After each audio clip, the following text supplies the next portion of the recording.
আসসালামু আলাইকুম দর্শক, চলতে ফিরতে আইন এই অনুষ্ঠানে আমি স্বাগত জানাচ্ছি। আপনাদের সাথে আছি মারুফুল্লাহ। আমার সাথে রয়েছেন আজকের অতিথি বাংলাদেশ সুপ্রিম কোর্টের বিজ্ঞ আইনজীবী জনাব মোহাম্মদ আলমগীর হোসেন। আমরা এখন কথা বলবো কিছু আইন নিয়ে জনাব মোহাম্মদ আলমগীর হোসেন সাহেবের সাথে। জি, আসসালামু আলাইকুম। ওয়ালাইকুম আসসালাম। জি, আপনি ভালো আছেন? আলহামদুলিল্লাহ, আপনি কেমন আছেন? জি, আলহামদুলিল্লাহ। আসলে আমাদের চলতে ফিরতে অনেক আইনের সম্মুখীন হতে হয়, যা আমাদের জানা জরুরি।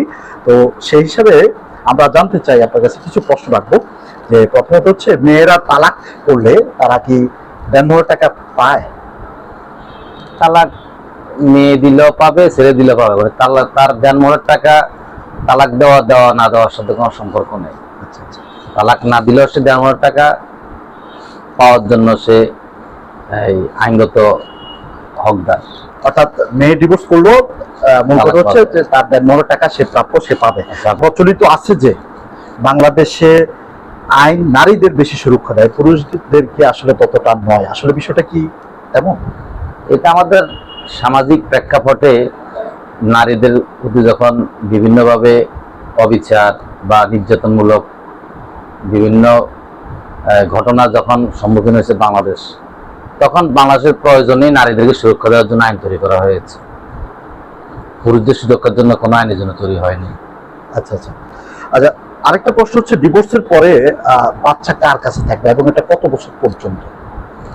ডিভোর্সের পরে যদি ছেলে সন্তান হয়, জি, আমাদের আইন মোতাবেক এবং সুপ্রিম কোর্টের বিভিন্ন রেফারেন্স অনুযায়ী ছেলে সন্তান 7 বছর পর্যন্ত মার কাছে থাকতে পারে। আর কন্যা সন্তান নাবালিকা না হওয়া পর্যন্ত, সাবালিকা না হওয়া পর্যন্ত, জি, সাবালিকা না হওয়া পর্যন্ত মায়ের কাছে। তার মানে আমরা সাবালক ধরি তো 18 বছর, তার মানে 18 বছর পর্যন্ত কন্যা সন্তান তার মায়ের কাছে থাকতে পারবে না, এটা বলা আছে যে বিবাহ পর্যন্ত থাকতে পারবে। বিবাহ পর্যন্ত? তার মানে নির্দিষ্ট কোনো টাইম বলা যায় না। না, তবে যার কাছে থাকুক, জি, মানে মায়ের কাছে থাকলে ছেলে সন্তান বা মেয়ে সন্তান উভয় ক্ষেত্রেই এই বাবাকে খরপোশ বহন করতে হবে। পরকীয়ার বিধানে নারী এবং পুরুষের ক্ষেত্রে আসলে কি আইন একই, না কোনো পার্থক্য আছে? আছে। পরকীয়ার ক্ষেত্রে পরকীয়াটা যে অপরাধ, জি, এটা নারীকে অভিযুক্ত করে না।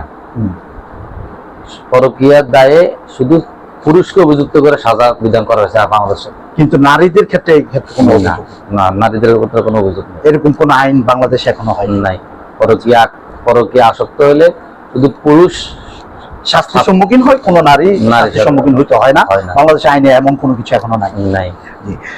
নারী নির্যাতন মামলার নতুন বিধানে কি ধারা যুক্ত হয়েছে, এটা যদি একটু জানতে চাই। অনেকগুলো ধারায় যুক্ত হয়েছে, মৌলিকভাবে 2টা ধারা যুক্ত হয়েছে। একটা হলো আগে দর্শনের যে সংজ্ঞা দেওয়া হয়েছে, জি, সেখানে এই বিয়ের প্রলোভনে হোক বা জোর জবরদস্তি হোক, এটা দর্শন ছিল।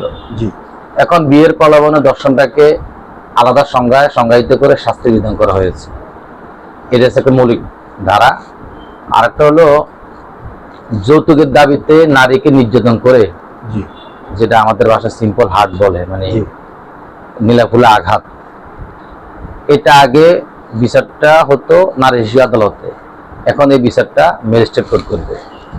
আচ্ছা আচ্ছা। এটা এখন আর নারী শিশু আদালতে যাওয়া লাগবে না। মৌলিক এই দুটোই মানে ধারা হয়েছে। বাকি এগুলো আভ্যন্তরীণ ছোটখাটো বিষয়গুলো যে হয়েছে। জি, আচ্ছা। যৌতুক দাবির যে একটা মানে কি শাস্তি রয়েছে বাংলাদেশের আইনে? যৌতুকের শাস্তি 2 ভাবে আছে। একটা হলো নারী ও শিশু আইনে আছে 3 বছর, আর যৌতুক আইনে আছে 5 বছর।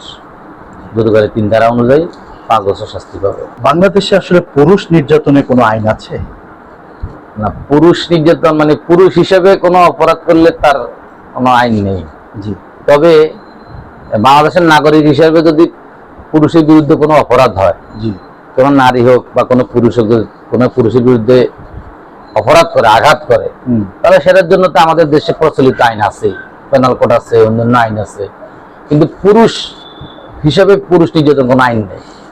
মানে নারীদের যেরকম একটা আইন আছে, নারী নির্যাতন মামলা অথবা ইয়েতে, এরকম পুরুষ নির্যাতন আইন আছে, কিন্তু পুরুষ নির্যাতন কোনো আইন নেই। এরকম কোনো আইন নেই। জি জি, ধন্যবাদ।